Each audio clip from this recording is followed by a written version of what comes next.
All right.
Good afternoon, Mr. Diviney.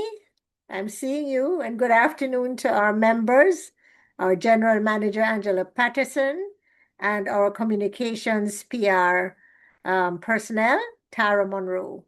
So they are co-hosting with me. And just a little housekeeping. During Mr. Diviney's presentation, you may...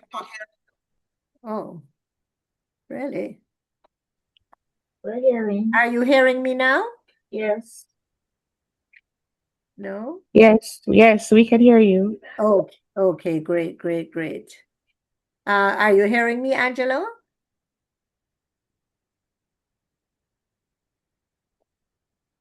I'm not sure. Mrs. Patterson, are you hearing me? Let me go and check on that one moment. Yes, thank you. Right. So during Mr. Diviney's presentation, if a question pops up in your mind, you could put it in the chat. And after he presents, then we'll open the floor for you to ask questions and make your comments. Right? Good. So just to give you some background. Not hearing anything. We can hear. I can hear you now, Angelo. Angelo, hello. Oh, Mrs. okay. Patterson. Mrs. Patterson. Shouldn't matter. I see the volume at all. I'm just waiting for Mrs. Patterson to get her sound in order. I'm hearing her though. All right. Thank you. Okay. So to give you a quick background, last year, CCRP started a safety and security committee since there were so many issues that needed to be addressed, especially for seniors. And we are blessed with the membership of ODPEM, Jamaica Constabulary Force, our own caring committee chaired by Erica Harris, the Jamaica Fire Brigade, the National Council for Senior Citizens, and the umbrella group of churches. And over the past year, the Jamaica Constabulary Force has been very helpful in our hurricane relief. They had a vehicle escorting our convoy to the west, delivering hurricane relief. And then they also had officers for our Darliston outreach way up in that hill. And the NCSC, we have been collaborating with them ever since we started, especially in areas of elderly abuse. So of course you heard about that terrible situation with that elderly gentleman being beaten. And we have got his contact through his granddaughter, and the NCSC will be sending a social worker to get more information for us and to see how we can assist the gentleman. So, Mr. Diviney, in our discussions, we discovered that Mr. Diviney has a very, very concerning approach to seniors, that even in his own neighborhood, he is very caring of seniors. So I think he's really an excellent person to be representing ODPEM on our committee, and we're delighted to have him as our guest speaker this afternoon. So Mr. Diviney, over to you.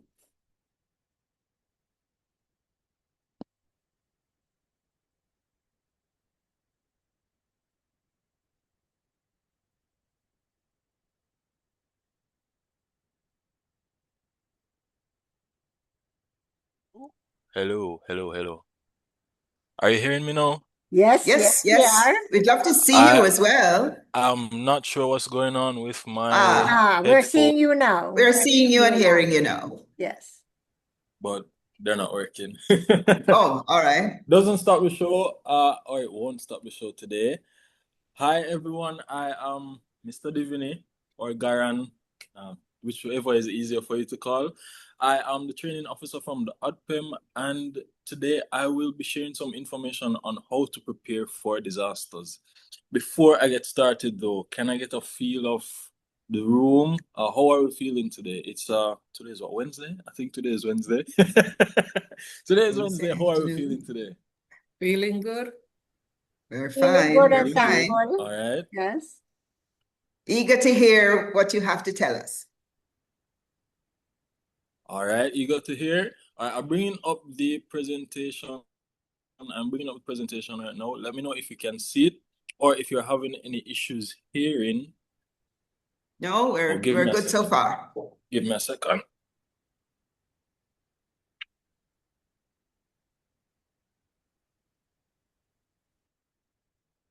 All right. So we're still good? Yes, we are. Continue to share. All right. So as I said, I am Mr. Diviney, and today I will be preparing you or sharing some information to prepare you for disasters. The first thing we have to do is become familiar with what will be happening today. So I will be going through 4 points, and I'll review disaster terms. I will discuss local vulnerabilities. So I'll speak to them briefly. I have a couple maps I will show you, showing some of the major hazards in some parishes. Then I'll speak to the risk management process. This is a graphical cycle or a graphical imagery or graphics indicating or supporting the disaster management cycle, and that's just the process of how we manage disasters on a whole, and it's an international cycle, so you won't have to worry about it being localized or not being applicable. It can be applied to all disasters in any jurisdiction. So we will be going through that cycle, and the last thing that we will do, I will review some recovery processes, recovery measures. I'll speak to all stages of the disaster, but I will be speaking more on the recovery and resources or access to resources that will be required for the recovery. So, and these are all things that you have to consider from preparation. So you have to be considering what will be required in your recovery from the point of preparation, which is right now. So 4 points for today. I hope, as I said, as Ms. Patterson said, we're eager to hear. I do hope that you will be documenting the information shared. And of course, if you have any questions, feel free to answer them. In the event that I can't answer, I will for sure document it and identify or liaise with a peer of mine to get the information to you as quickly as possible. So yes, 4 points. Let us get into it. So the first thing, as I said, is terminology. We have to know what a disaster is. Verbatim, a disaster is a natural or man-made hazard that has occurred, causing drastic changes to the natural environment and exceeds the community's capacity to cope. In layman terms, a disaster describes the experience of being affected by something, whether man-made or natural, and this experience going beyond your capacity to respond. So you may not have the resources to rebuild your house. You may not have, and that's recovery. That's after being affected. However, you may not have the resources to even prepare your home. That can be just what is going to happen right before the disaster proves or exposes whatever gaps are there. So the disaster really describes the experience of being affected by something and it being beyond or it going beyond your capacity to cope alone. So you will now need external assistance, whether it be from your neighbors, from your children, from the government. Any external support needed would indicate that there is or there has been a disaster. So yes, we're speaking on natural disasters today, but of course, feel free to share any experience that you've had, whether with disasters, whether it be man-made or human-caused. Or human-caused or natural, yes. So disaster, the experience of being affected by something. Now, vulnerabilities and risks. A bit tricky for some persons, but vulnerability speaks to the susceptibility or your level of susceptibility or how the possibility of being affected by something. Layman terms. So vulnerability speaks to your possibility of being affected by something, whether it be economical, social, environmental, or physical. And then the risk speaks to your exposure. However, the risk considers the time. So how long you have been exposed to something, how frequently you are exposed to this thing. And it also plays or has, there's a tie-in with the risk and vulnerability, because the exposure is one thing, but having been exposed or being exposed to something over an extended period of time will cause additional disasters or can lead to additional disasters. An example I like to use for the vulnerability and the risk components is thinking of the exposure to moisture in your house. So in most structures that I've observed throughout the island in my observations, I have seen small cracks in the corner of houses, small cracks in roofs, small cracks going throughout structures. While these may not be need immediate fixing in many cases, it will expose your structures and your homes and even you in the house to additional moisture. So whenever there is heavy rain, there will be additional moisture. There can be leakage, whether it be from the roof or there can that small crack can cause water to run down the wall, and this can cause additional issues later down the line. So the crack can lead to other major hazards, and one of them being molds. So the buildup of mold is due to an exposure of moisture over an extended period of time. So the vulnerability speaks to the possibility of it happening, as I said. So the presence of it. So there is the crack in the wall, which is a vulnerability. So you are exposed to additional moisture. Now, over time, with this additional moisture coming in the house, no one is addressing it. You may not even be aware that it is there. It will cause some mold buildup to happen due to negligence or even just ignorance of the fact that it's there. So it will lead to a greater risk and lead to damage or disasters or destruction of your property. So over time, the credibility or the structural integrity of your building will be compromised simply because the checks that needed to be done or the updates to your plan were not observed. So the terms, you have to know them before you are even able to go forward with planning. Now, disaster management, it puts all the terms into consideration, or you are now forced to consider all the terms and look at all stages of disaster management. So the management or risk management speaks to efforts made or put in place to reduce the exposure or the effects of these disasters. So your exposure to these risks, as I said, so the exposure to the moisture, whatever efforts are put in place to reduce the exposure to the moisture or to alleviate any exposure at all. So getting rid of the cracks in the house. And the cracks is just one thing, you know. If it is that you need roof repairs, if it is that your structure needs additional repairs, whatever measures are put in place to rectify or to reduce the exposure to damage would be a part of your risk management. So, and there are areas and components, as you can see on screen. So the areas include risk analysis, risk reduction, adverse event management, and then there is the recovery stage of it. Now, I'll explain it as we go forward. Now, risk analysis speaks to simply identifying the risk. So the crack would be identified in your risk analysis, and this is where you go out or just go out in a yard. You can even do it while you're sitting in the room and identify the hazards that are in the space. And a hazard is anything with the potential to harm you. So it can be something tangible, it can be intangible, imaginative, it can be internal, it can be external. So anything with the potential to harm you is considered a hazard. And I'm going to ask that you do a hazard hunt right now. So just look around the room that you are currently sitting in, and I want 2 persons to open the mics and let me know what hazards or what objects you can see right now that you believe would pose some harm to you. I'll go first. I am currently in an office, and to my left are 3 large windows. In the event that there's a major earthquake and they fall out of frame, they could fall on me. Above is a roof fixture. In the event that there is an earthquake again, it would, and it is dislodged, it could fall on me and cause some harm. So those are 2 hazards in my space.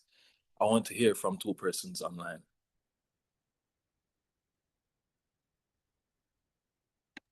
Well, I'm seeing the same fixture above me, a light and a fan. So I am sitting under a hazard. Yes. All right. And that's Miss Chin, right? Yes, correct. All right. Who else is going to tell me their hazard in the room? I am seeing 2 large paintings on my wall right over my favorite couch to lie down on and watch TV. All right. And these All are large paintings. So we have a painting over the couch and we have a fan in the center of the room, or a fan over where you're currently sitting right now. So 2 hazards there in your room. And let's speak of the next stage or the next area, risk reduction. So we've identified the hazards. So the fan is a hazard. For me, the roof fixtures and the large glass windows are hazards. Risk reduction would be what is put in place immediately after identifying them. So prevention and mitigation. In the event that there is a major hazard or there is some kind of natural disaster, these things can, as I said, cause disasters, or natural hazard, these things can cause disasters. So what is implored is that you implement or exercise prevention or mitigation measures, or implement prevention or mitigation measures. A preventative measure for me would be the best thing I can think of for the roof fixtures is to possibly cover them, so it would prevent, and of course check them. So check them periodically and cover the fixtures to ensure that in the event that there is any major shaking in the building, the fixtures won't fall out of frame or become dislodged. For the windows, they seem secure, but of course, a check is always better. As my parents have been telling me my entire life, prevention is better than cure. Doing the check beforehand will ensure that you don't have to do a check, or you don't have to do such an extensive check when the periods are coming closer, whether it be the season for hurricanes, flood season, or whatever other seasons you would have to be preparing for given your vulnerability. Because everyone's vulnerability and risk will be different based on various factors, and I'll explain them as we go through the presentation. But the second stage, as I said, after identifying the hazard, is identifying what measures can be put in place to reduce the exposure to it or to reduce how it would affect you. So, Ms. Chin, what measures would you put in place? I am thinking of the couch. So the couch that you said is right below the couch is below two paintings. But That you is like to sleep in actually that couch. that's actually Mrs. Reed Wall. She's actually a Okay. board director of CCRP. It's Mrs. Reed Wall. Yes. Mrs. Reed, well, all right. Yes. Sorry, my apologies. I immediately see the solution. Okay. There's a piano beside the couch. To switch the piano and put the piano under the paintings and the couch on the other side. Okay. Yeah. Oh, so you have a view while you're playing now. All right, it's a quick fix. Oh, and that didn't take much of any effort. You just sat and looked at the hazard. You observed the space. You were able to identify the hazard, and just within 2 minutes, you were able to identify a solution. That is how easy disaster management or risk management can be in the event that we actually get up and exercise these things. So actioning the items is what really will make the difference. The adverse event management now speaks to your preparation for the disaster. So risk analysis and risk reduction is exercising research. So you're, of course, becoming familiar with the hazards, doing the research, ensuring that you know what you would be exposed to. Risk reduction is after getting the information and actioning this information, implementing the information, applying it to your lived experience. And the adverse event management is an extension of this actioning. So the event management is where you establish the procedures, whatever plans, whatever protocols you are hoping or you believe would be prudent or most applicable in your experience or in your environment. This is where you'd establish it. So you'll begin to prepare. So you're identifying the resources that you would need, and of course doing an audit of the resources that you have. So you would probably go through the kitchen and be like, all right, we have this in and this is in anticipation of hurricane season now, because this is one of the seasons, one of our major seasons, and this is the season that you should be preparing for right now. We're less than 3 months away. I think it's about 2 months away from hurricane season now. So I'm hoping that you're looking and preparing right now. So looking for the resources that you have in-house. So I have this in the cabinet. I have this in the pantry. I have this amount of gas left.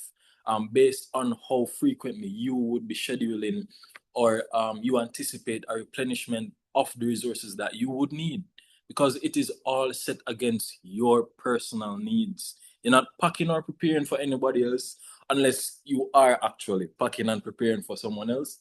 But this preparation, these measures are for your personal preparation, for your safety.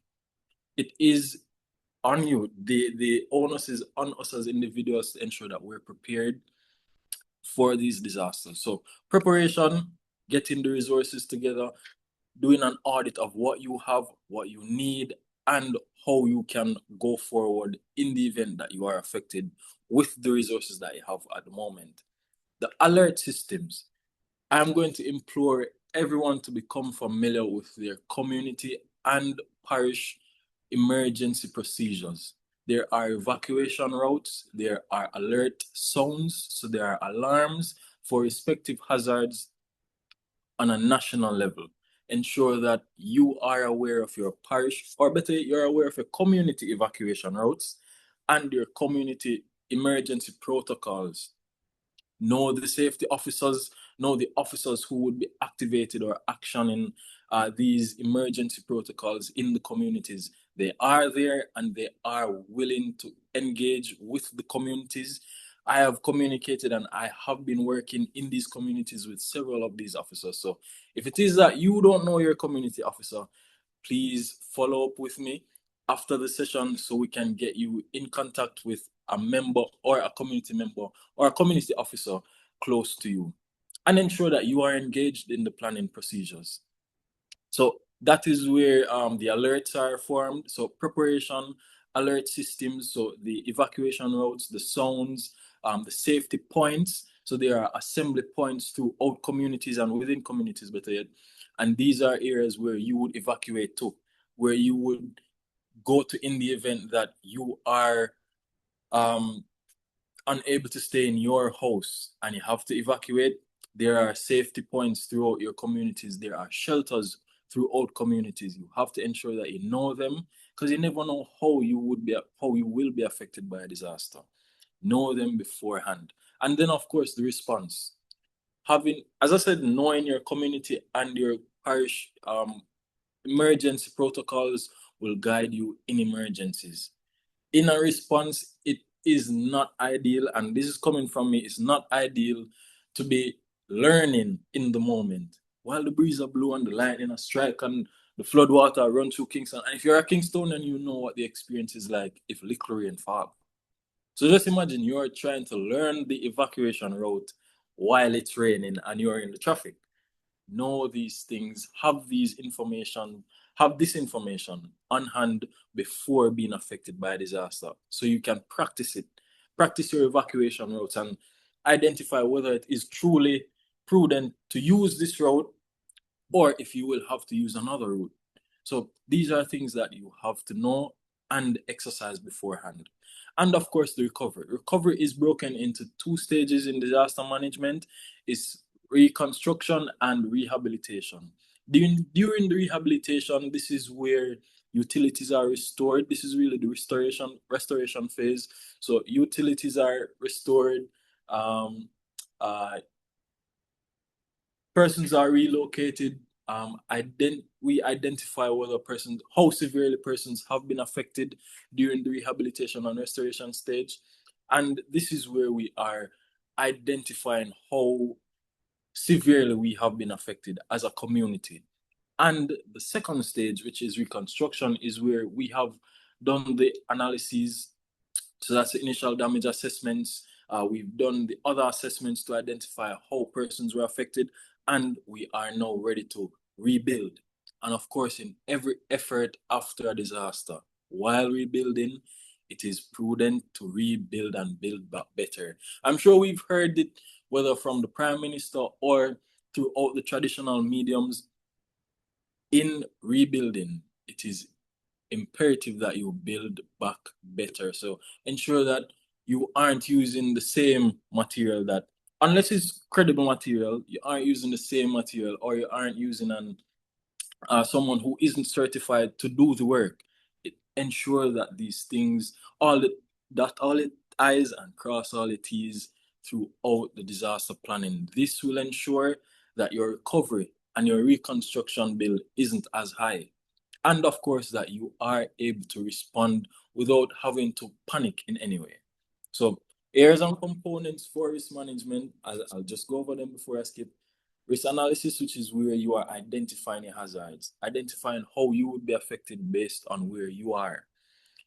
Risk reduction, this is where you are identifying how to reduce what you would be exposed to. Adverse event management, this is where the planning comes in. This is where you establish your plans. And of course, I'm going to implore you right now to share these plans. Communicate with your family members. Share the plans with your children. Share the plans with your church friends. Share the plans with members of CCRP, so that there can be some kind of dialogue, that persons are aware of how you would be operating during a disaster. The last thing I would hope for anyone, whether this be a senior citizen or somebody younger than me, or as young as I am, is for you to respond alone or respond in silo. Ensure that persons are aware of how you'll be operating or acting during emergencies. And lastly, recovery, as I said, broken into two stages. Now, let us look at the cycle. The cycle really reiterates whatever points were, some of the points that were made in the areas and components of the risk management table. So we have mitigation, which is a part of risk reduction. And then we have preparation, which is another part of risk reduction. But in the cycle, we're doing different actions at each stage. So mitigation is where we would condense the hazard assessment and mitigation in the mitigation proportion. So prevention, if possible, would be done during mitigation. And this is where, if possible, you are getting rid of the hazard altogether. So it never becomes a disaster. Some hazards are preventable, others aren't. So not everything can be avoided. And for the ones that you can't avoid, of course, you're building capacity for those. Well, for all, you're building capacity for in preparation to respond. So let me say that again, you're building capacity in preparation to respond to disasters, because for the ones you cannot prevent, they surely will be coming. We cannot prevent hurricanes. And we're aware that for 6 months out of the year, we will be responding to hurricanes. So for the other 6 months, we are either preparing for them or recovering from them. And even in the 6 months, you can be preparing, responding, and recovering, and having to respond again. There have been seasons where we have more than one systems. So be as prepared as you can be. So preparation, pre-impact. And as I said, you're getting all the resources together, identifying the gaps, both within your home and within your community, and identifying how best you can fill them. The event happens. So after preparing, after mitigating, you will be affected, and that's the event. The event happens, and then you are expected to respond during the event. And the recovery comes after. Knowledge will guide you throughout all these stages. Having the right information, having the right support team, or even having a support team in general will help in responding throughout or to disasters. So please ensure that you are engaging in these community plannings, in these community plans and focus group sessions. Engage in the discussions. Your knowledge and your experience is invaluable. Other persons may not appreciate it, but me, I appreciate it. As Ms. Chin said, I live with two retirees. I appreciate the wealth of knowledge that they can give me, because I don't have half the experience that they have. You are who I will get the information from. So it's important that you are also documenting whatever is happening. So journaling things in your planning, so write it down. You may not be able to document it on a computer, on an Excel sheet and all of that, but you can write it down on a piece of paper and keep it in a book. My grandmother has a book. I'm probably telling her business, but she has a book and everything is in that book. And we, like the family, knows that if you need something, you can most likely find it in that book. All the information that we need is in the book. So I'm imploring you, if you don't have a system where you're recording things for retention purposes, or even just recording for your own purpose, establish something, establish a recording system, and of course, establish a communication system within your communities. So here at CCRP, you can establish, if you don't have one already, establish a communication system that isn't dependent on technology. Establish a communication network with members that isn't solely reliant on technology, because in an emergency, there will be some disruption to the technology. There will be disruptions to the networks that we so heavily depend on. If there is a network that isn't reliant on technology entirely, so word of mouth, knowing the proximity or the distance from your home to another member's home, identifying or knowing their emergency response procedures, this will guide in supporting them. So this is why it's important to come together as a community and have the discussions, even if you don't want to share the entirety of your emergency plan. Ensure that a friend of yours, a family member, a peer of yours is aware of what you would be doing in an emergency. So in the event that you are marooned or you are affected and unable to contact or communicate with someone, it would raise some red flags when something isn't going how it should go. And we wouldn't know it's not going as planned if we don't know the plan. So please ensure that you're sharing the plan and supporting the community so the community can support you. Now, I have a question here at the end, and I want you to answer. It's not a rhetorical one. I do want you to answer. Which phase is Jamaica, of this cycle, is Jamaica in right now?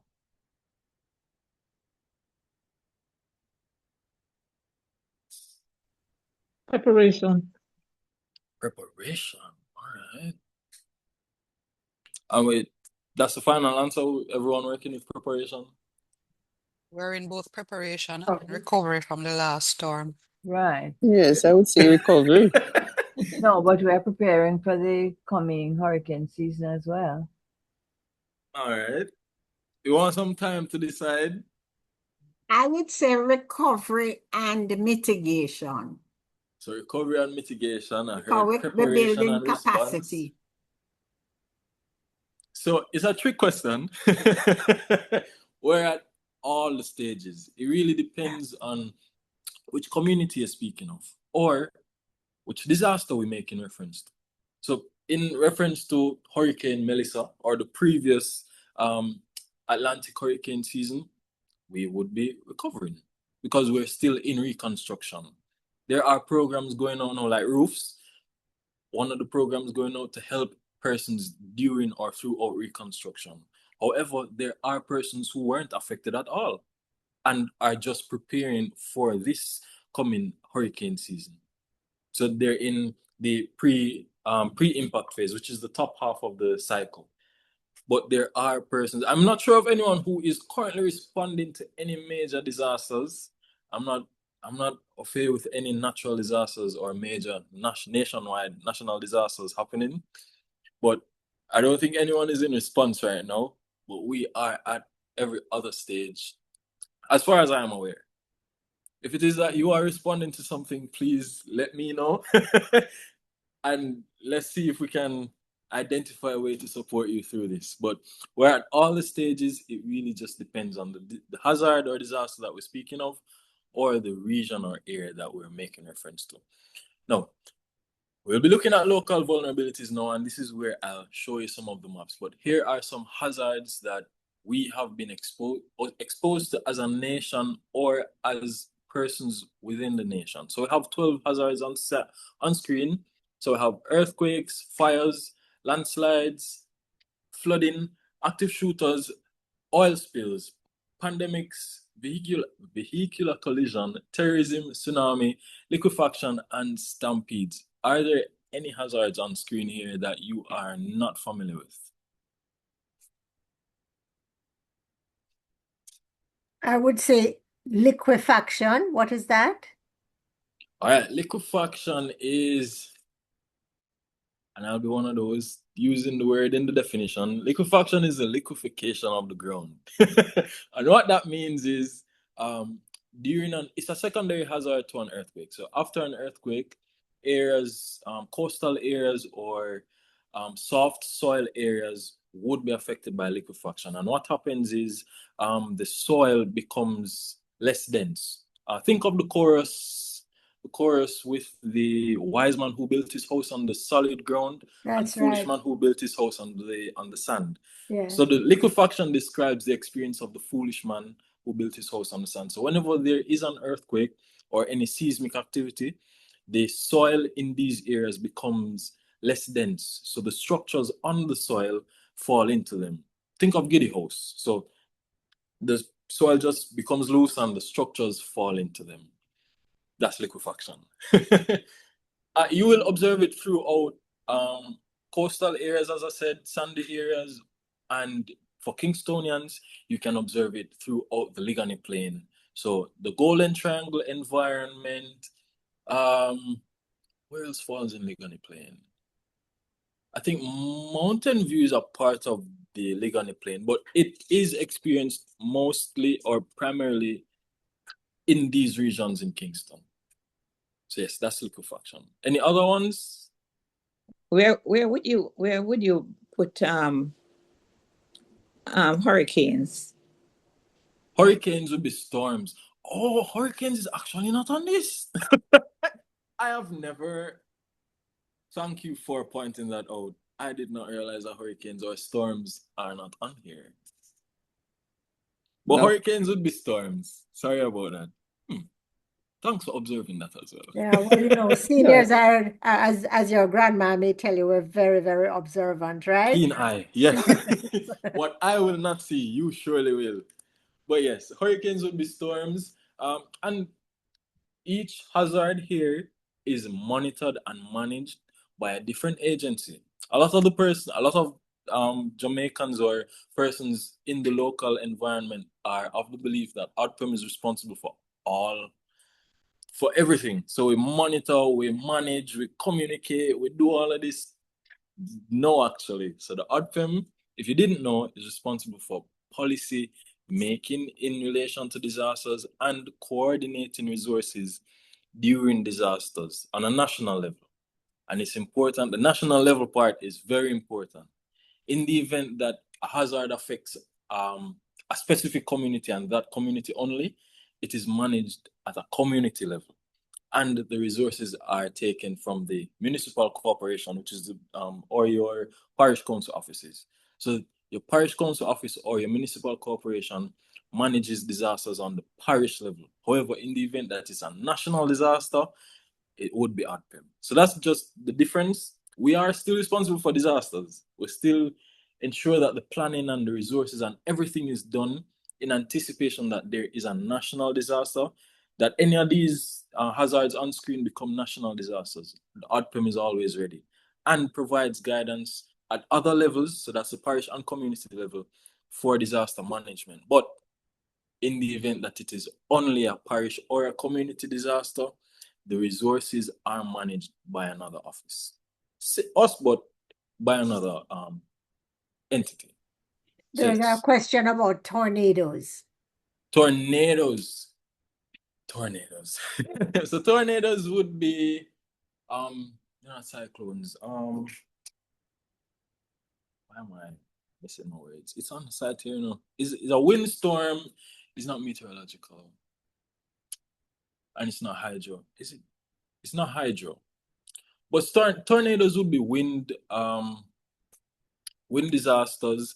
What here would be most similar to a tornado? I think we have experienced this, they call it can't remember what they call it, but the description of what happens.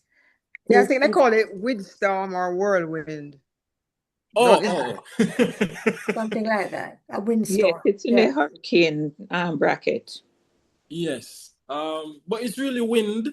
Wind, I don't believe heat plays a great part in tornadoes, but whenever I describe the experience of a tornado, to persons who haven't been exposed to it, I normally refer to hurricanes because it's the same strength of a wind or strength of the wind. So it's uprooting things, it's taking things up and throwing it all about. And if you know of the technical build-up or what is required to build or for a hurricane to become a hurricane, for a storm to become a hurricane, it is a tornado. It's just greater wind speed. The difference with the hurricane and the tornado is that one is built out at sea, and then which is the hurricane, and then the tornado it happens on land. It has to happen in open space and where it won't be disrupted. So that's the only difference.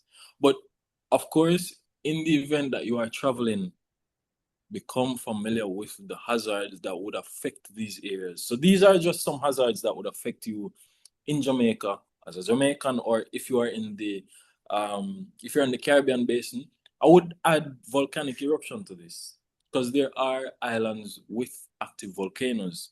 But whenever you are traveling, please become familiar with the hazards that would affect the areas that you're traveling to.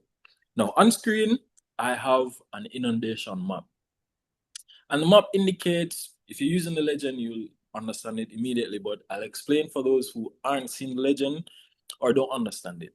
So the orange or yellow lines, the squiggly lines going throughout the map, those are the fault lines throughout the topography. And fault lines, when we're speaking of earthquakes, are the cracks in the earth where the earthquake normally happens. These are the areas where the earthquake normally happens. And so all of these yellow lines are cracks in Jamaica's topography.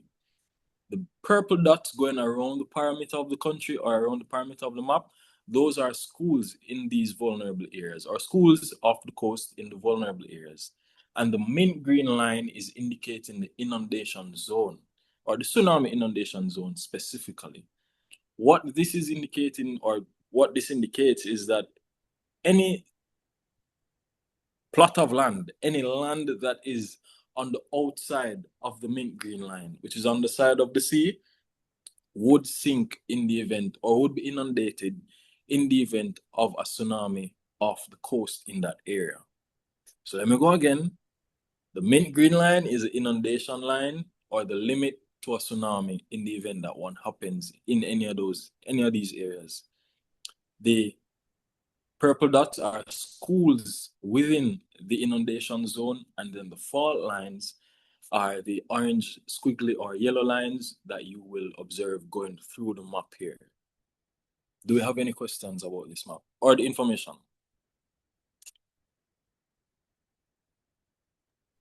Yeah, what do you mean by schools? Schools. And the Public actual, schools. is the actual school, so it's potential shelters then. Yes. Okay. Yes. No, Yes. I just wondered if you're talking about schools of fish. No. Schools under the Ministry of Education. So yes, schools that would double as shelters in emergencies. But yes, this is one of the hazard maps. So this is your fault line or inundation map. This is Kingston and St. Andrew. These are the major hazards in Kingston or throughout Kingston and St. Andrew. And you can observe, again, this one is color-coded. So we have, forgive me, I am a man. I am terrible at this color thing.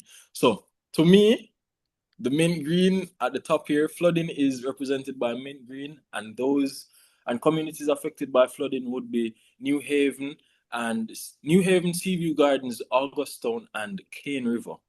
Now, flooding and land slippage, which is a multi-hazard zone there, is represented by, this looks like Rust to me, but the communities represented are Papine and Bull Bay.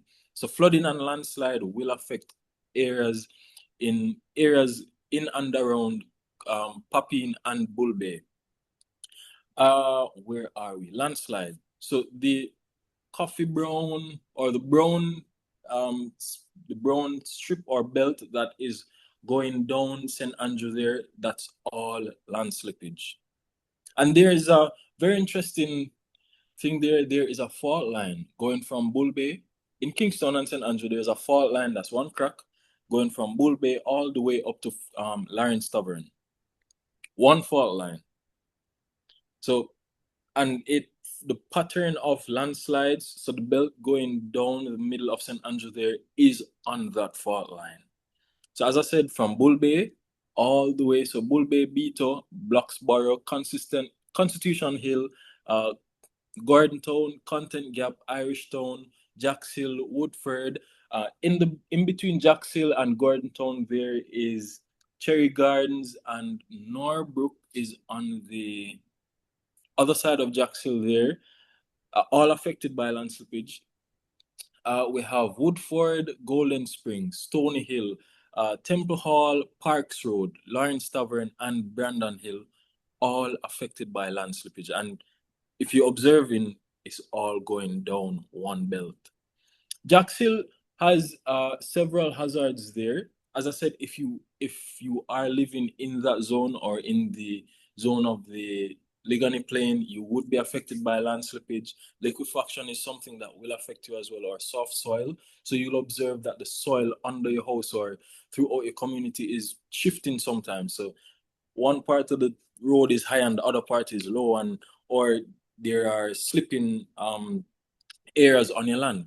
I was in a session the other day, and one of the attendees said that her house has been sinking, and she's not. She hasn't been sure why. But after attending the session, and we had a discussion after, I was able to provide some guidance and redirection, so she could make some calls and have an assessment done. But it's important that you have these things checked. Now, landslides and bushfires. Jax Hill will be affected by bushfires as well as landslides, as you see there. But landslides and bushfires is primarily affecting the Mavis Bank environment. And in that Mavis Bank patch there, we have Chesterville, we have Strawberry Hill. Several communities are within that zone. So it isn't only the community of Mavis Bank or the environment that we done as Mavis Bank. There are surrounding areas that are captured within this zone that would be affected as well. And then storm surges would affect Port Royal and Harbourview. So if you're in any of these zones or off the coast, if you are in a coastal community, there are some special arrangements that you have to observe. Special protocols that you have to observe as well. And you have to be familiar with the emergency and evacuation protocols, especially on the coast there. In a tsunami, you have to be ready to move. You have to know where you are going and how you are supposed to operate. In an earthquake, you have to know what to do. In a storm or any heavy winds or heavy rainfalls off the coast there, you have to be mindful and aware of how you are to operate during these disasters. That covers the communities that would be exposed to major hazards. The communities or areas in white are just communities in the KSA. And this isn't to say that there are no hazards in these communities. It's just that the propensity of these hazards aren't as severe, or they don't happen as frequently as they do in other areas. So they aren't major or vulnerable zones. Oh, before I speak of St. Catherine, is there anyone living in any of these environments or any of these colored zones on my map right now? Yes, I'm in the Ligani Jacksonville Plain. area. Jacksonville. What is your experience? I heard two responses. I heard one Ligani Plain and someone was speaking in the back. It was Jax Hill. Somebody said Ligani Plains and somebody said Jax Hill. Jacksonville. Oh, so in same environment. What is the experience like? And I should add my name. I'm in the Stony Hill area, and one of the hazards we have is forest fires. Fires when it's very dry, we get fires. In Stony Hill. In Stony Hill, yeah. In fact, the worst one was 2015. They had so many. The poor fire brigade was overworked. Yes, when it gets really hot, they are our first responders, so they are out there for everything. So, yes. But you said bushfires in Stony Hill, there are two fault lines that meet back. So remember I said that there's one fault line from Bull Bay to Lawrence Tavern.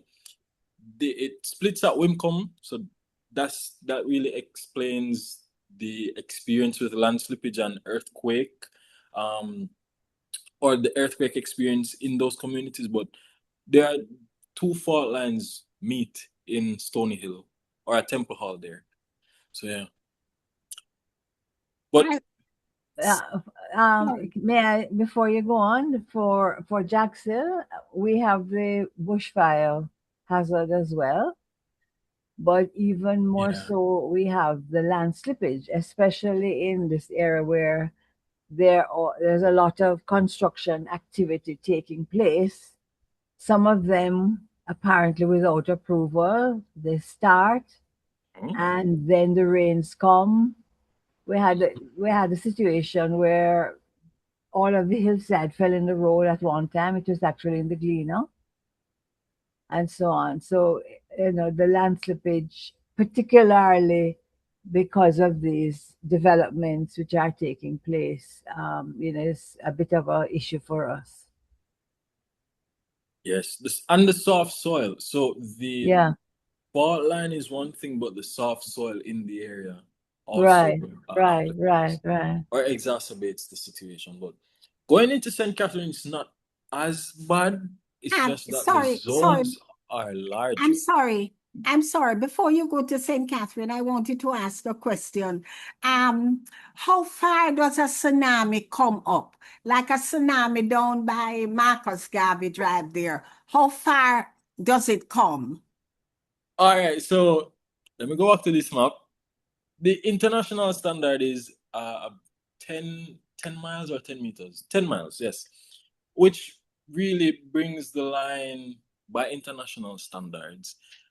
It brings the line all the way up to Constant Spring. I was doing an assessment with the planning team the other day and they showed me and I was shocked. But it brings the line, international standard, brings it all the way to Constant Spring. But for us, because of the natural barriers, the way our topography is, there are natural barriers out by the harbor. So the harbor is a natural barrier. The keys on the harbor build up natural barriers, so it does protect us. But international standards are 10 miles. It comes in as far as 10 miles in the event that it's a major tsunami. But a tsunami won't happen, it takes a 6.5 magnitude earthquake to cause a tsunami.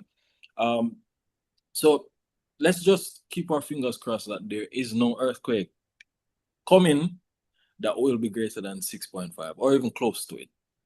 So let's just keep that. But in the event that you are on the coast and you are responding to an earthquake, always be ready to get to higher ground. So if you have to get on top of a roof, if you have to climb a tree in some unfortunate situation, always be prepared to get to higher ground in the event that you are on the coast. So if you're at ROK Hotel, you have to get to the roof. If you're on Ocean Boulevard altogether, you have to get to higher ground. And sometimes driving to higher ground won't work. You may get caught in traffic, so you have to get out of the car and climb a building or something. So be mindful of how you are operating when you are in certain areas.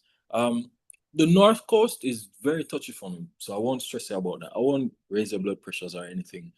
But St. Catherine, but that's what you would do in if you're off the coast.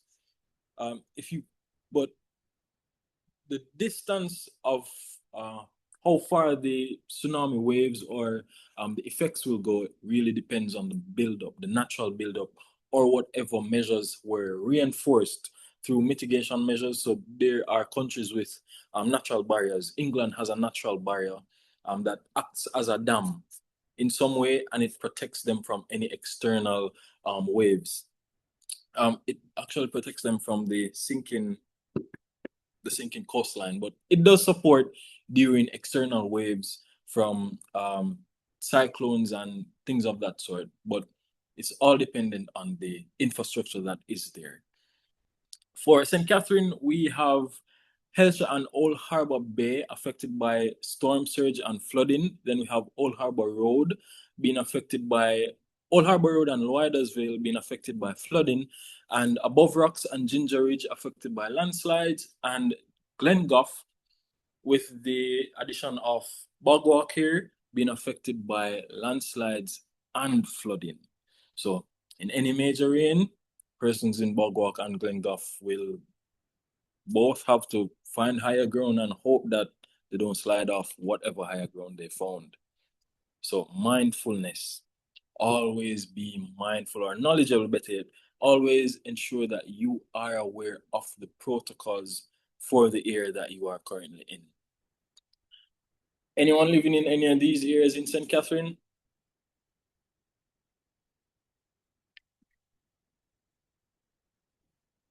No? I tell you, this is a no. But this is St. James, no. So I'm looking at the major ones, some of the major parishes. So this is St. James, and we have flood historical events with the triangle. I may have to zoom in this one. We have emergency shelters represented by beds with a circle around them.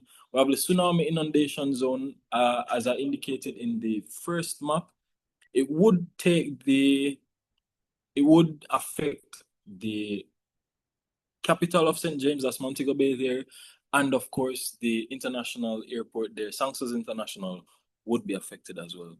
Fault lines are indicated using the orange lines again, and the communities are just in white. There are no major hazards indicated here, but observing where the fault lines are laid and the proximity of shelters or emergency shelters to historic flood hazards or disasters, someone can just deduce that you would not necessarily have a great experience while being in St. James. And we have to also remember the buildup of St. James. The topography of St. James is very hilly unless you are on the coast. So have to be mindful of how you would be affected. This is why I was saying that, and this is why I always remind persons that your preparation will be different than someone, even your neighbor living on the same street. Your experiences will be different based on what resources you have at your disposal and what you would be exposed to simply based on where you are located. So location has a lot or a great deal to do with how well you can prepare, respond, and how you would be expected or how well you can recover. But in disaster preparation, as we prepare for this hurricane season, these are 4 things that you can do and need to do. So be in the know is the first thing you have to know. And I've been stressing this entire session.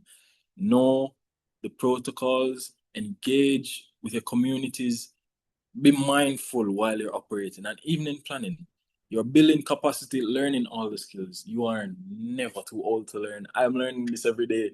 I learn something new every single day. Some things that I'm like, how did I not know this all along? But building capacity is paramount. And of course, doing revision sessions. If you've done CPR before, do the CPR training again. Update your skills. We are in an environment where your skill can become obsolete in 2 months and you have to be doing retrainings. So ensure that you're always being engaged in trainings, and of course that you're always engaging other persons in whatever plans you're putting in place. Develop your emergency plans, and of course prepare your emergency kit. So let me explain all 4 points. So be in the know. Learn about your hazards and the risks that would affect your community. That's the first thing. Become familiar with your community emergency plan. And I said this, I've been saying this on, and you can identify, you can locate your community's emergency plan on the ODPEM's website if it is that there, if one is in place already. So if we being the ODPEM or the municipal corporation has supported the community in developing a plan, we would have it on our website. If it is that you are interested in having your community engaged in a community planning initiative, engage with your parish disaster coordinator, and I have contact numbers in my last slides. I have contact numbers for all the parish councillors or parish disaster coordinators, so you can engage with your parish disaster coordinator to identify what protocols are in place within your parish to better guide you in preparing your community and the household by extension. So become familiar with the community emergency plan. And as I said, you can check it or locate it on the ODPEM's website. Know your emergency warning signs. So whether it be the tsunami sound, if you're living on the coast, the earthquake sound, if you believe that you're in a vulnerable area, or even regular emergency evacuation protocols. I'm a historian, by the way. I'm saying that because I'm going to give some kind of historical a note. Not a note, but reference. So the Maroons have forgot the name, the canopy. Yes, the horn. So it is used as a method of communicating, not reliant on technology or anything. And yes, it is something that was established beforehand, but this is a system for communicating. It alerts persons whenever there is a hazard.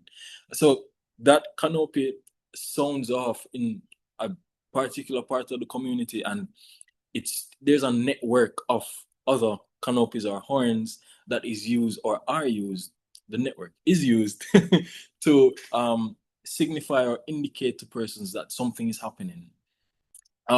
Slaves used to use fires. So they used to light fires on the top of hills to signal to other slaves on other plantations that something is going to happen. We're supposed to start now. So you can establish these systems in your communities, establish communication systems, establish signals in your emergency plan, within your family settings, within your groups, but establish communication systems amongst yourselves, and of course become familiar with whatever signals and signs are being utilized on a parish and a national level. So whenever we send out the warnings or whenever we activate the early warning system, you should be looking out for this message and know when you are getting the messages.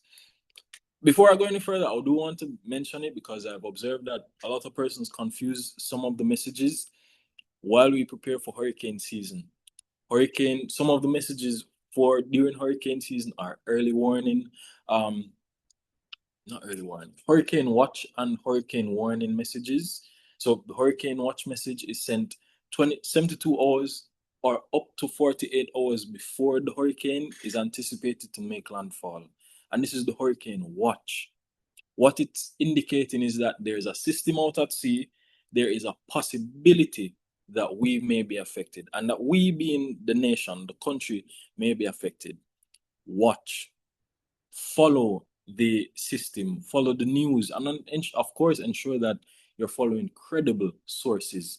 But that is what the hurricane watch message is. Going forward, and even in past experiences, you would have received messages, whether it be from the ODPEM or from your respective cell or network provider. But as we're going into the next season, I want you to document these things and look out for the messages. The hurricane watch message, 72 hours to 48 hours before the hurricane is expected to make landfall, and it's of course saying something could happen, watch out. The hurricane warning message, however, is sent 24 hours or up to 36 hours before the hurricane. So you have at most a day and a half to prepare for or evacuate your house in the event that you would be severely affected. But the difference in time, the watch is 72 to 48, the warning is 24 to 36, and the difference in purpose is that the watch is simply to state that you may be affected by the hurricane. Stay abreast of whatever information is coming out. The warning is to say you will be affected. The country will be affected by the system. Leave if you need to leave. Get all your resources. Get in contact with your family and begin activating. This is where you activate your emergency plan. So if you have to evacuate, please leave. If it is advised that if you know your hazards better than I do, better than the other officers here at the ODPEM does, you are living in these environments.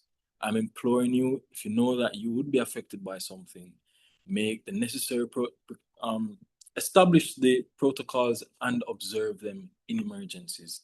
Now, conduct hazard assessments or hazard hunts, and have community-based disaster planning. I think I skipped that point. Know the emergency warning signs. No, I didn't. So, as I said, engage with your communities. Building capacity speaks to training. Attend sensitizations, and this is one of them. Engage in trainings for emergency response, promote disaster readiness in local spaces, and of course, conduct emergency drills and simulations. Please participate in your drills and simulation. I think I personally find earthquake drills, evacuation drills, all the emergency simulation and drills to be fun, because this is where, and I hope I'm not nerding out, this is where I believe you get the opportunity to really try it without the worry of the actual disaster. Imagine not knowing what to do in an earthquake. That's a panic. You are going to panic. But if you are exercising the drills, exercising the simulations, reviewing your plans, whenever an emergency does happen, all you have to do is drop cover and hold on in the earthquake, find the concrete door jam in the earthquake, or during the hurricane, whenever you get the hurricane watch message, You're just sending a message to your children or sending a message to your neighbor to say, well, have you seen the message? This is how I will be operating if we're affected. Are we still working with the plan? But this is where you are following up. And as we're going and getting closer to the season, if you don't have a plan, I want you to engage persons in planning. Plant the seed, or this is me planting the seed, so you can go ahead and have the conversation. And if it is that you need assistance or guidance in developing your personal plans, engage with members from the ODPEM or from a municipal corporation, as I said, for assistance. We are here to provide guidance and support. But engage in trainings, and this can be whether it be knowledge-based training, skill-based training, any training that you can engage in or acquire or garner, or certification that you can garner or skills you can garner during the time, please engage in them. There are trainings provided by the ODPEM, by the Jamaica Fire Brigade. Jamaica Defense Force provides some skills training. Jamaica Red Cross provides several other trainings. And of course, the NCSC, they have been coordinating trainings for persons or for senior citizens to ensure that you are up to par, or your skills are up to date with whatever international standards are currently in place. So if it is that you need trainings or you would like to engage in trainings, you can contact any officer from any of these agencies and ask for guidance in applying or in engaging in the training. Now, having a plan is a third thing. And all this information actually comes together to build out your emergency plan. So if you establish the protocols, that in itself is your plan. So engage with the community disaster committee and develop an emergency plan. And if it is that you don't have a community disaster committee, engage with the neighbors and develop an emergency plan for the three of you, or for the two of you, or for the persons on the street. There's a CDC, there are CDCs, there are benevolent organizations or societies, there is CCRP.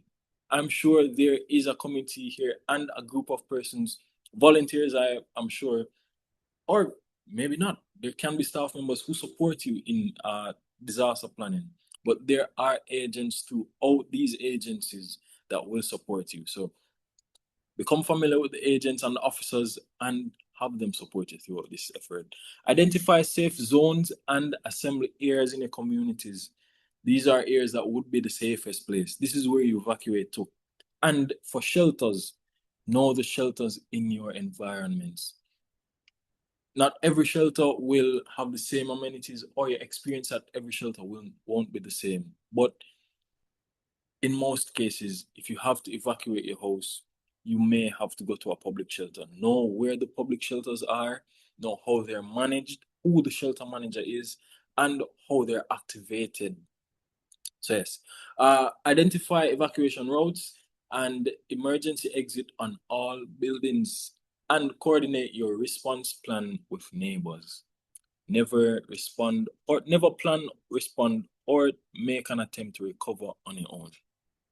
No, I think this is 9 or 11 points stating what some actionable items or actionable things to do before an earthquake. So I'll just go down the list. So I have portable radio. Oh no, this is your emergency kit. This is an emergency kit. This would be it can be a basin, it can be a backpack, it can be a bucket, but this is a collection of emergency items, or items that you would rely on during an emergency. It's not something that you can travel with as easily. That would really be the go bag, which is a knapsack of things that you would grab and go immediately. Can be as small as this, or a little larger, depending on what resources you would need immediately. But the emergency kit is like a big basin. I have a bin across from me, but I can't get up and take out the bin. But you have an idea of what I mean, like a big plastic basin or a container that would be able to house several resources that as long as this list here. So portable radio and extra batteries, flashlight with extra batteries, first aid kit and booklet. Doing first aid training or engaging or having a first aid certificate doesn't mean that you won't need assistance. in the event that in many emergencies, we forget some things. Them say when trouble take a pity shot fit and you do foolishness, there will be an emergency where the knowledge just goes out of your head. Having the booklet will reinforce whatever knowledge or protocols need to be observed. And in the event that you are affected and the person administering first aid or the person present has never engaged in a first aid training, the booklet will reinforce or support whatever they need to do and ensure that you are saved. But have the booklet with your first aid book. Adjustable wrench for turning off your utilities. Always know how to manipulate your main utility valves. So whether it be the valve, the main switch in your breaker, the gas mains. If you're point of note, if you are sharing a gas line, do not try to manipulate that gas line. Always call either the property manager or the Jamaica Fire Brigade to have whatever fixes need to be made to that gas line or a certified individual. You should never try to manipulate the line alone, especially if you don't have the training or the knowledge on how to operate it. Always call someone to have it done by a certified individual. So adjustable wrench for turning off your utilities, canned and dried foods, and remember you're packing for yourself. So if you don't eat canned foods, pack dried foods. If you don't eat dried foods, pack canned foods. Manual can openers, survival knives. You may be opening more than canned foods. Of course, have your medication or any support resources that you will need outside of the list here. Remaining, we have fire extinguishers. You can get a fire extinguisher as small as this water bottle here. Clean water is at least 2 liters per person per day, and prepare an emergency or evacuation plan. Always know your evacuation routes and have an emergency contact listing. You can write it down. You can have somebody print it off and put it up on the fridge or put it around the house, but always have a list of emergency contacts. Mr. Diviney. Go ahead. Mr. Diviney, somebody's asking they have to leave and they want the number for the community officer for Jacks Hill. Are you coming to that soon? Jacks Hill. Oh, it's not the community officers. I have the parish disaster coordinator contact. But no, okay, well, I should be. But I think it's on, is it on your website, Mr. Diviney? Yes, the parish disaster coordinator information is on our website, yes. Yes, so they could check the website. And remember, we are recording this as well. So it will be on our YouTube channel and we'll share the link. So they will see the list at the end of this recording. All right. Yes, so we're covering you. All right. So this is the emergency go bag. Remember I was saying that this is a lighter bag that you can just grab and go with. So in the event that you are maybe at work and you have to evacuate the building immediately, this would be the bag that you have. I had 3. I have 2 now. I have one at my desk and one at home. I usually had 3. I took the one out of the car for some reason. I don't know. But always have one. Always have emergency equipment. You never know where you will be and what you will be responding to. So always have some emergency resources. Have a flashlight in your car. Have a first aid kit in your car. Have a fire extinguisher in your car, please. And always have water in your car. If you don't have anything in the car, you should be in the car. The key should be in the car. Water should be in the car. And oil should be in your car. So please, have all these things, and of course, for your appliances, have secondary batteries. Always have batteries and never leave your batteries in your appliances. Have protective footwear as well. Keep a pair of shoes in the car. Never be left out on the road, but always be ready to respond. You never know what can happen. Now, during the disaster, as I said, listen to the updates provided by the respective agencies. The arm of the public arm of or responsible for information dissemination and education would be the Jamaica Information Service. But of course, you know that there are several other channels locally where you can get credible information from. So the telecommunications agencies, so that whether it be TVJ, CVM, give me some radio stations. Fire is really for music, but there are NNN, there is RJR. Nationwide, RJR. There are outlets, credible outlets that have years of a track record to support them and support their credibility. These are the agencies that you go to, not the Pink Wall, not the Quest Times, not most of the social media outlets are just for propaganda. Ensure that wherever you are getting your information from, it's credible, timely, and applicable. Even as good as it is to have or be abreast of regional information, during an emergency in Jamaica, having up-to-date information in Barbados may not be as useful as you think it could be. So ensure that wherever you are getting the information from, it's timely, credible, and applicable to your experience. Ensure that the disaster supplies are easily accessible. So even your emergency kit, the larger container, it should be easily accessible. It's not the easiest thing to travel with, as I said, but in the event that you do have to evacuate the property, you do have to leave, you can get help and get it out. These resources should be easily accessible and, of course, very present. They should be there. If you have to replenish your emergency kit, ensure that you're doing so in a timely manner. And if you need assistance in doing so, communicate it and identify where you would get this assistance from or where it's accessible. And there are agencies and respective officers that guide in these efforts. And of course, evacuate if instructed to do so. After the disaster, provide aid to injured individuals, conduct initial damage assessments on properties. And this is similar to the hazard hunt, where you were just observing and documenting whatever hazards you identified. The idea or an initial damage assessment is doing an assessment of your property after there has been a disaster. So checking whatever damage you can identify, whether it be an additional crack, you lost your roof, there's a broken window, whatever damage you observe, document it, and this would be your initial damage assessment. This can be useful for insurance claims, for grant claims, or for additional support. Documenting these things, taking photos of these things, ensuring that there is some record of it, can be useful later in getting you some assistance. Check with groups and communities or members of the communities to ensure that there have been no fatalities. So remember I said establish a network. This is where you're going to see the use of the network, not only during the response, but after the disaster itself, when all the networks are down. This is where you're going to be using that network to ensure that there are no fatalities and everything and everyone has been briefed of what happened or of how others were affected within the community. Shut off damaged utilities. Please turn off the breaker if it is that there's a down power line. Turn off your water mains or your water sources if it is that you identify that your source has been contaminated. Always be ready.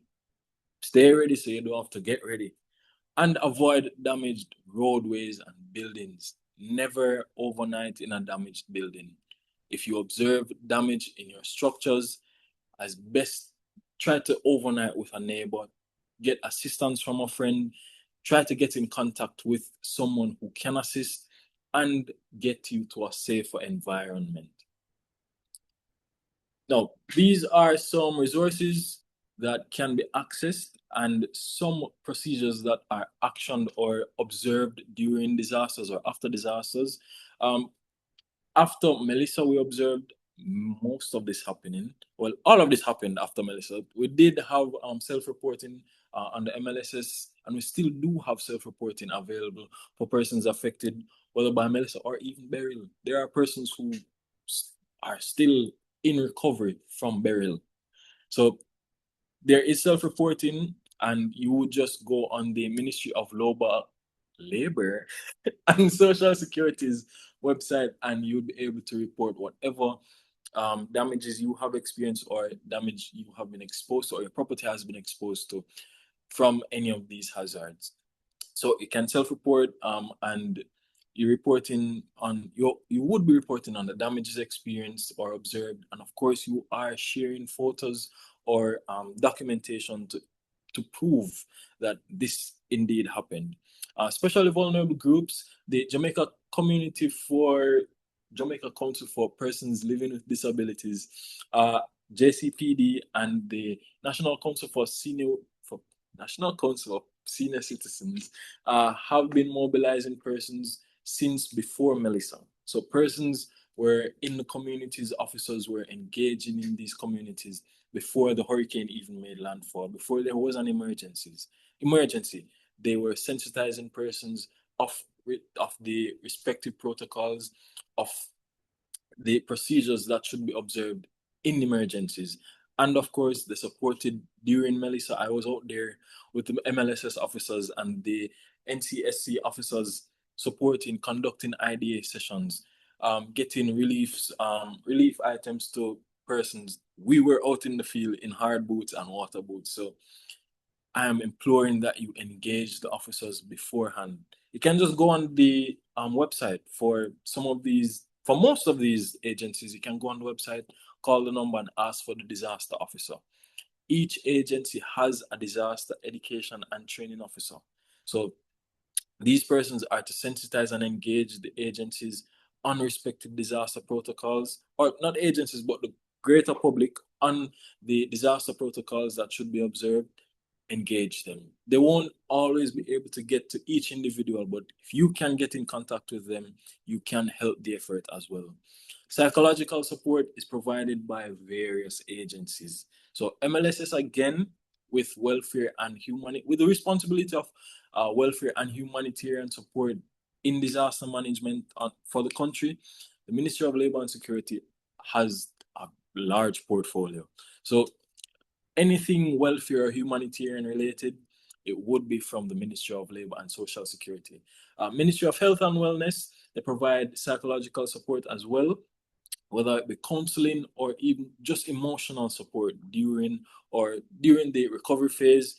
They are provided, or it is provided by these agencies. And Ministry of Education and Youth provides psychological assistance as well. There are trainings from each agency listed on this slide. So JCPD provides training in disaster preparedness. NCSC, as I said, there is training. There is a myriad of resources from the NCSC. I can have a couple I can think of. We have senior citizen ID card. That's one thing. We have the computer classes. We have home help. They have a Meals on Wheels program, which is a feeding program. There is a skill training program to upskill in either tech skills or disaster planning specifically. There's something for there's a skill training for disaster planning and preparation specifically. There is a skill training for, my brain is blanking for some reason, but there are trainings available and there are resources and means of engagement from the NCSC that I am imploring you to engage in. This will ensure that... I should explain, Mr. Diviney, we are very much engaged All with right, the I love NCSC, and we continue to share this information. Yes. I love that. Yes. So you are aware of this, so please continue to engage, and of course, introduce, if it hasn't been introduced in the spaces from your observation, introduce disaster preparation. Ask the questions. How have you been preparing for disasters? How do you recommend, what has your experience been? This will guide you in preparing yourself, in preparing your own families, or even taking it back to your little pod of community members who may not be as prepared as this person here. So having a conversation, exchanging ideas, I'm sure you're aware, exchanging ideas will help you in preparing. So that's my little piece. And here I have the numbers. So that is the end of my presentation, really. I have a list of numbers here, I think about 4 pages of numbers, just contact numbers from the respective agencies and municipal corporation. So on the screen, we have the agency numbers. So we have Jamaica Constabulary Force, first aid responders or first line responders. We have Jamaica Fire Brigade again, another first line of response. Ministry of Health and Wellness, first line of response as well. ODPEM is involved in the planning and the processes. So allocating and ensuring that everyone is supported and guided adequately during emergencies and disasters. That's ODPEM. We have National Council for Senior Citizens. They're on that number. You can take a photo of this. I'm going to change the slide now. Then we have the municipal corporations. So we have St. Mary here, and that is Mr. Tate. We have Clarendon with Miss Hemmings. We have St. Anne with Mr. Gay, that's Alvin there. St. James is Mr. Miller. Portmore is Miss Campbell right now.